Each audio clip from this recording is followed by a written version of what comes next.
Today, my guest is Thane Rosenbaum. He is an essayist, a columnist, a novelist, a law professor, distinguished university professor at Touro University in New York, where he directs the Forum on Life, Culture, and Society. And he's been on our program in the past. By the way, he's also a legal analyst for CBS News Radio. He's been on our program in the past. Welcome back. Welcome back. Great to have you. You're an important voice in the Jewish world, Stewart. Of course I come back. Oh, great. Thank you so much. And this book that you've written, Beyond Proportionality, Israel's Just War in Gaza, is, I don't know what the word is. It's dynamic. It really puts a lie to what we keep hearing about this war. People have to remember, Hamas, a surprise attack, October 7th, 2023, and they killed 1,200, kidnapped 251, and Israel, before Israel even responded, as you pointed out, people were saying ceasefire. I mean, it's just, I mean, you really lay it out tremendously, and you write the moral challenges Israel face is unique. The moral challenges Israel faces unique. It really is, and you really painted out so horrific what Israel is facing. What was it tough trying to map? I mean, it's 200, almost 300 pages. Was it tough trying to map all this out? No, I mean, to me, there was great deal of legal clarity. You know, the reason people shout genocide is because there's a lot of legal clarity to Israel's defense, and they don't want you to hear that. It's the reason they tore down posters, because there's moral clarity to the faces of little children and elderly people.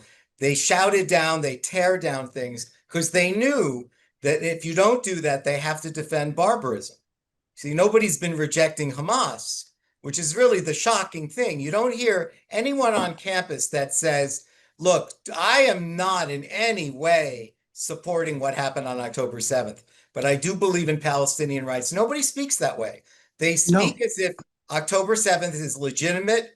Remember, words like, you know, when you use the words, you don't get to question the way we resist or by any means necessary. The reason they came up with such slogans is if to say, whatever Hamas does is necessary. Right. If people shoot down a couple walking out of the Jewish Museum in Washington, D.C., necessary. If you want to set fire to elderly Jews in Boulder, Colorado, it's necessary.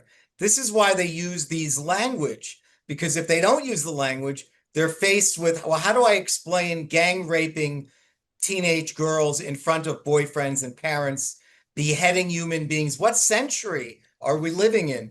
In a normal, rational universe, the word beheading alone should have been, okay, that's it. We don't need to hear any more.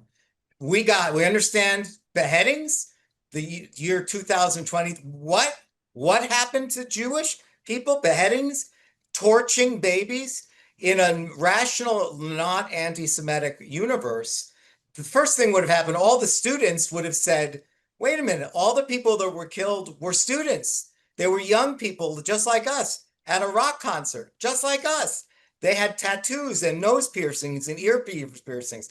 They weren't even, not that settlers deserve anything, but they weren't settlers. They were young peaceniks. So you would think in a rational, non-anti-Semitic universe, the students would have jumped on planes and demanded to speak to the leaders of Hamas, or they would have joined the IDF. And you would have thought that nations would have said beheadings, torching of babies, gang raping of girls, firing machine guns and genitalia. Israel, you know what? We got this. We got it. This is so grotesque. You should be in mourning. We don't want you to waste a bullet on this. We will take care of Hamas and they will be no more. That is what a civilized world would have said. Beheadings, but instead, what you saw was a lot of shouting down, tearing down posters, shouting down speakers, using, again, genocidal language when you're in a war. You know, all of this it's like a cover-up. The idea is to cover up what actually happened on October 7th and to justify attacking Israel because Israel is fighting a war of self-defense in which civilians are being killed, which is what collateral damage means. The reason, the word behind what collateral damage means, the damage is collateral to the main objective. That's why it's called collateral damage. It's to say you are a casualty of war. Unfortunately, it's accidental because your death was collateral to what we were trying to achieve. And instead, we've lost the language of collateral damage. And instead, we hear the words, if you kill anybody, it's a genocide. So in the book, I say, well, then everything is a genocide. COVID-19 is a genocide. If that's cancer is a genocide, if that's what you're doing. And by the way, I kid you not when I say cancer, because as you know, Stewart, in the book toward the end, there's a whole chapter about the Hamas Gaza health ministry and how they notoriously lie. So for in terms instance, of the even the deaths, United Nations discounted 11,000 people because they couldn't figure out who they were. The 11,000 were unaccounted for. We didn't know if they were men, women. We didn't know their birthdays. We didn't know their ID numbers. And Hamas immediately listed them as women and children. They just said women and children. There is a woman who is dying of cancer in a hospital in Gaza. She's still receiving cancer treatments. She's listed as dead, killed by the Israelis. She's alive. She suffers from cancer. They'll count anything, and no one will check a second. There's no secondary sources. The Gaza health ministry provides the numbers, and CNN runs with the numbers. So exactly. So in a way, the book isn't that difficult to write, because if you just calmly lay it out, which is what I tried to do, calmly lay out what the facts are and the legal military doctrines. It took a while, but it's not like I had to fudge anything. It is what it is. As you pointed out, Israel is not at war with the civilized society. No. I mean, it's not, so you start all over again. We're not dealing with rational human beings. It's just and as I say in the beginning, it's not even clear that the laws of international humanitarian law even apply to this situation. So although I point out how Israel is in compliance with military doctrines, the laws of armed conflict and laws of international humanitarian law and international human rights law, the rules of engagement, because of Hamas not being a state actor, and because they are not following any of the rules, and in fact, they're violating rules. They're using human shields. A lot of their soldiers are children, 13, 14, 15-year-old kids carrying machine guns. They're counted as children.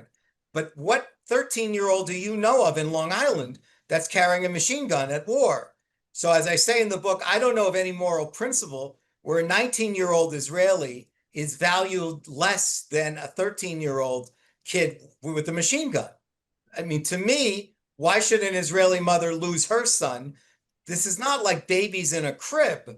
Most of the people that are being killed are engaged in some way.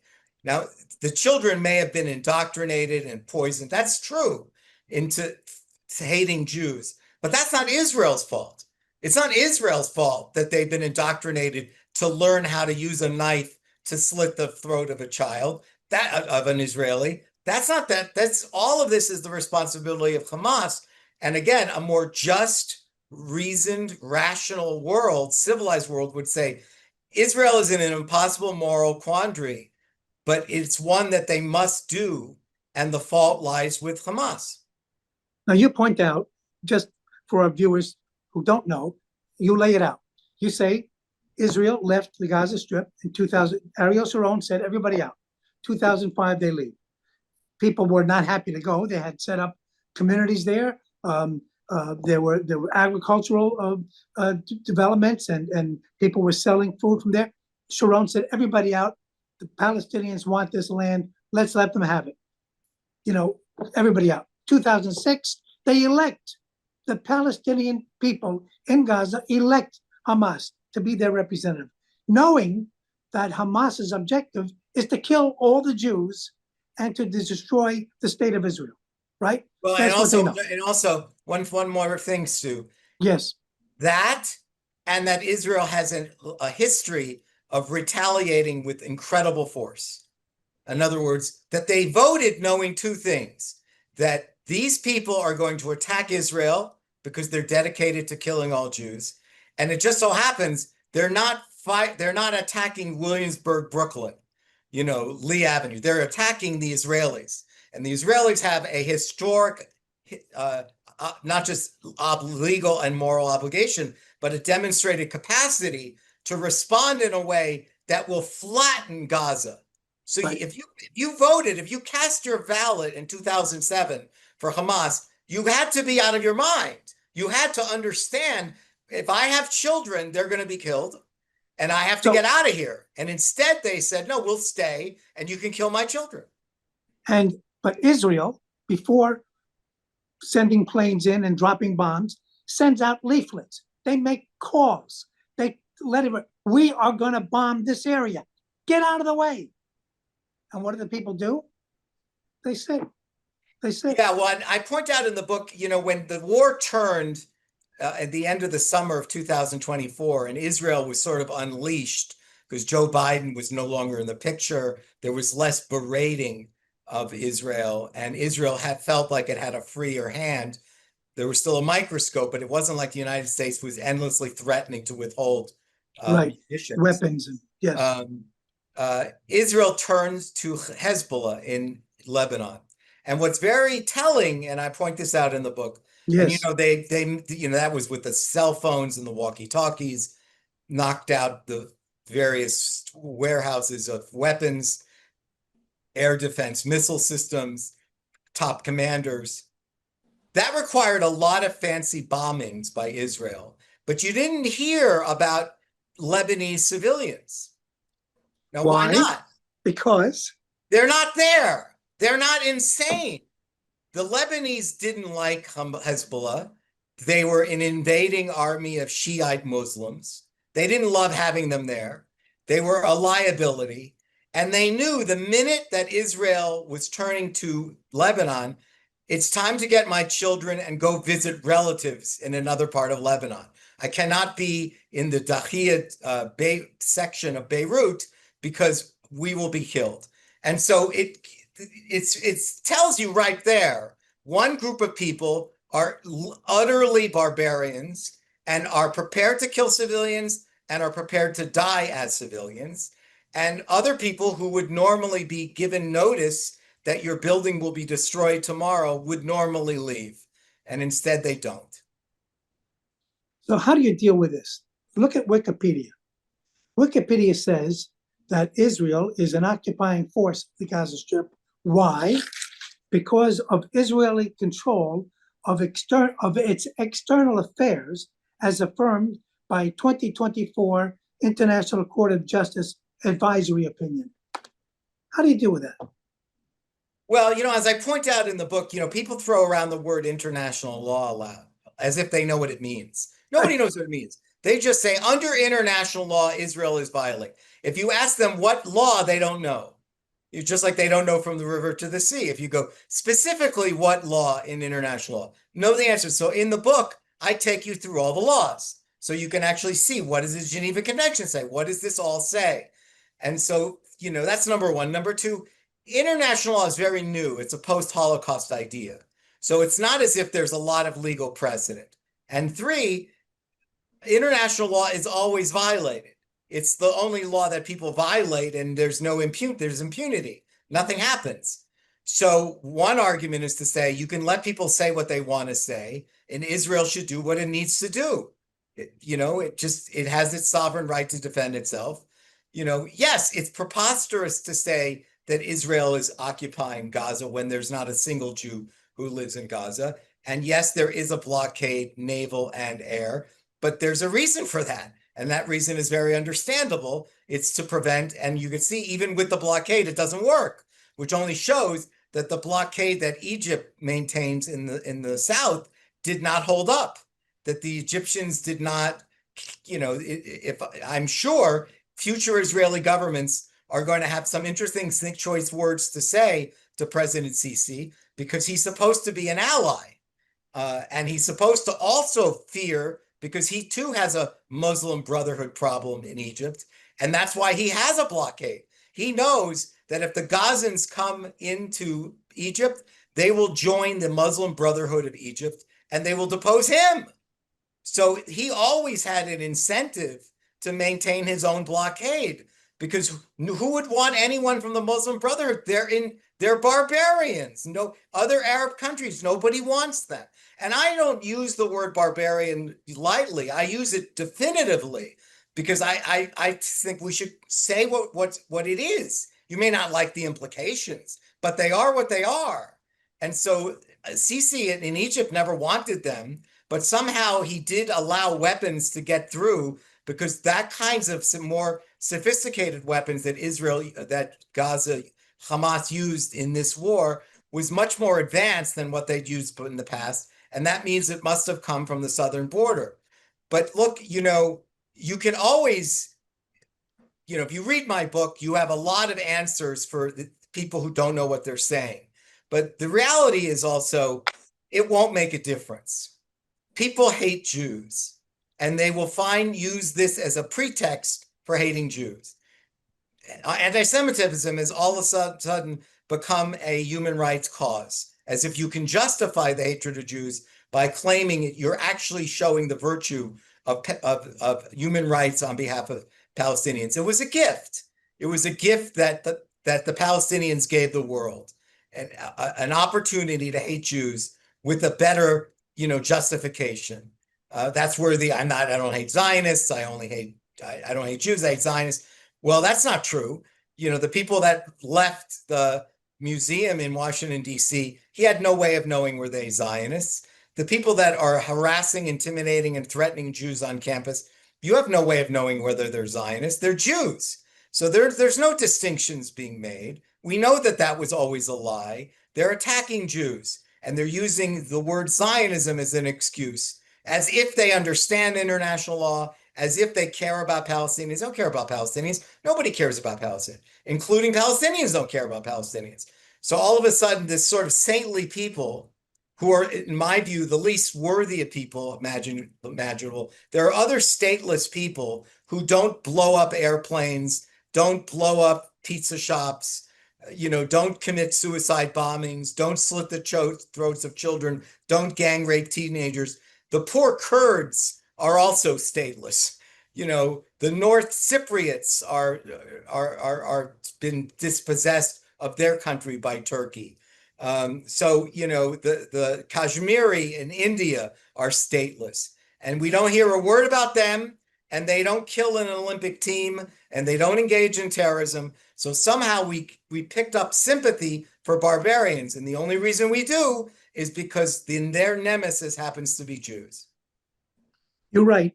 The nation is accused, talking about Israel, is accused of being settled by white supremacists, when more than half of its citizens are people of color.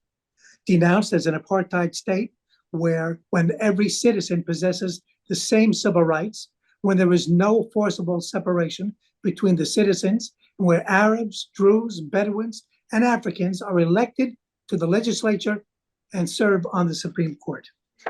That's the state of Israel. That paragraph, every Jewish student in America should just take that paragraph and keep it in their pocket and just recite it. This is what Thane Rosenbaum said in one short paragraph. Apartheid means what it sounds like, to be apart.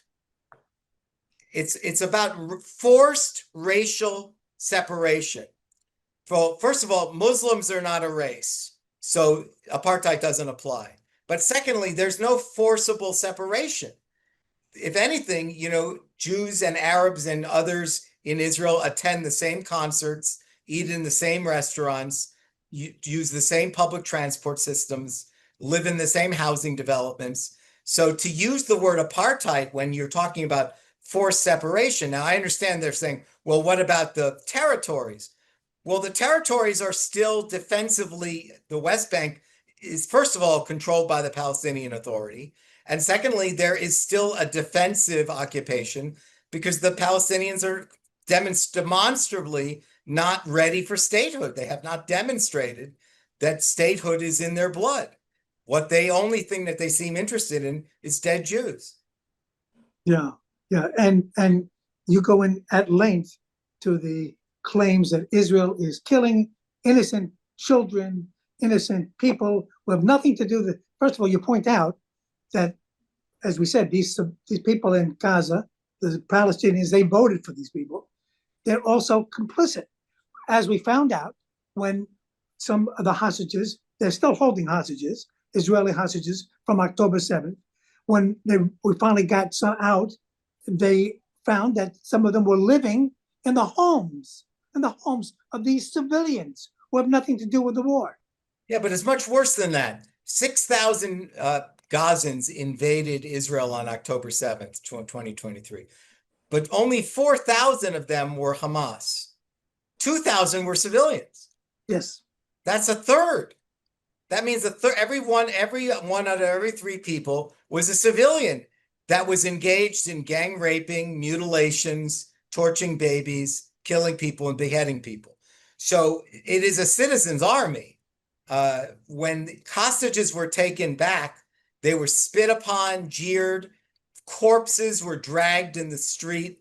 In the book, I point out there's a father whose son was killed and beheaded, and the father had to bury his son without the head. And he was, horrified, but as you know, under Jewish law, the burial had to take within a certain period of time. Yes. Why was this important? Because Shin Bet, Israel's domestic, FBI, reported to the father, "We hate to inform you, but we know where the head is. The head is it's in an ice cream store. A guy who owned an ice cream shop in Gaza City had the head, froze the head, and was hoping to sell it to Hamas. That means he somehow either beheaded someone or acquired a head. And again, there's a word for that, barbarians, right? Who does that? So no, does that sound like innocent civilians? You can be a civilian, but for Geneva Convention's purposes, that doesn't automatically mean you're innocent. And the Gazans are far from innocent. Under the laws of armed conflict, if the citizens join the fight, they forfeit their innocent status. They may not carry a card that says Hamas. They may not even have a machine gun. But if you're inviting Hamas to use your house or apartment as a command center or as a communication center, Israel discovered in going through various buildings and homes, there were very few homes that did not have guns hidden under the beds of children. Children. That was where they were warehousing.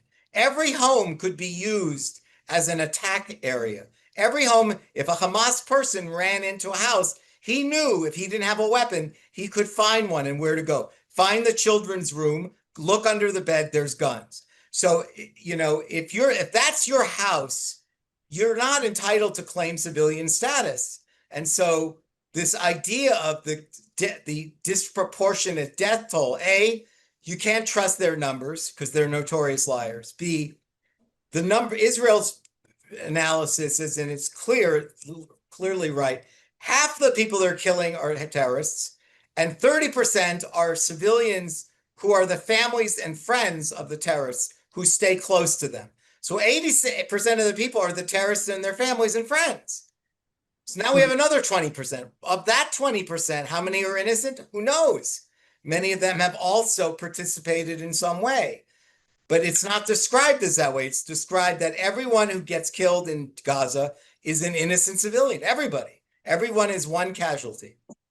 And the complaint is, but Israel is not acting, I think the word is proportionality, right? Proportionally. Too many people are getting killed. What are you doing, Israel? What are you doing? It has to be proportionate. But that's not but again, the book is, the reason it's titled Beyond Proportionality is because it explains what proportionality means. It doesn't mean one for one. It doesn't mean Israel on October 8th had the right to go. Jews don't do this, but it doesn't mean that on October 8th, Israel should go and gang rape Gazan teenagers and then shoot machine guns into their vaginas or torch babies or behead people. Israel wouldn't do this. It's not an exact number.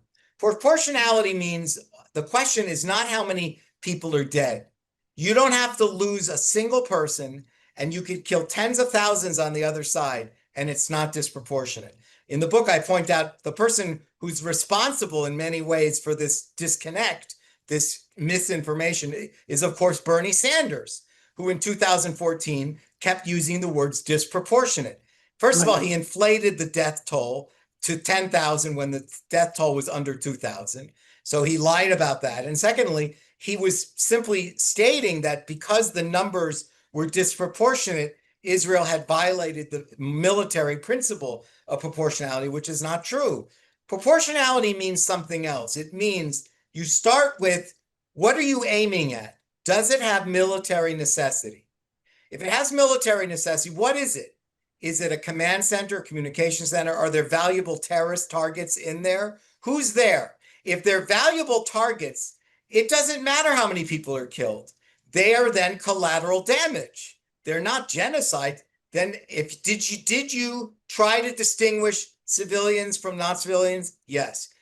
Except that everyone is dressed the same. Everyone looks the same. To the extent that what do? As you said, they sent text messages, voicemails, flyers, rubber bullets on the roof. They would send down speakers on parachutes from planes announcing in Arabic, your building is slated for demolition. They were essentially giving the playbook to Hamas. Who does that? What army tells the other army, here's where we're going to be doing our operations tomorrow. Here's where you can find us. So they did make efforts to make distinction. The next question is, did you act on verifiable intelligence? Yes. Most people don't realize that Israel doesn't fire a bullet without lawyers in the room. There are lawyers that work for the IDF who sit there and watch on GPS to actually see, are we using the right weapon? Is it precise given what we're looking at? Do we have verifiable intelligence? Are we trying to make the proper distinction between combatants and non-combatants? Lawyers are in the room. Do you think there are any lawyers with Hamas? Do you think they could care less who they kill? So Israel is being blamed because there's more Palestinian civilians killed, but there have to be more Palestinian kills. Why? Well, first of all, they're being used as human shields. 2, they're volunteering to be martyrs. 3, the tunnels are not for them, can't be used as bunkers. The Hamas has a civilian death war strategy. That's the game plan, to lose civilians. So it's not a surprise that there are a lot of numbers of civilians. That's the strategy. It's grotesque, but it is a military strategy that they've been using, and they've been using that to manipulate world public opinion against Israel. In the 45 seconds we have left, sure, Israel is also dealing with the Houthis. Now, they haven't killed anybody yet, but they have been firing rockets, missiles into Israel. The whole country has to go into the air raid shelters, and this is almost a daily situation now. And proportionality is going to be raised again, I'm sure, as soon as they respond in a very forceful. They have responded forcefully, but except that I don't believe that the Houthi civilians will be there. No, I don't think so. And they are an arm of Iran. We've got to run. It's okay. I wish we had 2 hours. We've got so much more to talk about. The name of the book is Beyond Proportionality: Israel's Just War in Gaza. Thane Rosenbaum, thank you so much. This is really great. Thank you so much. My name is Stewart Ain, and this has been Jewish Life. Until next week, have a good one.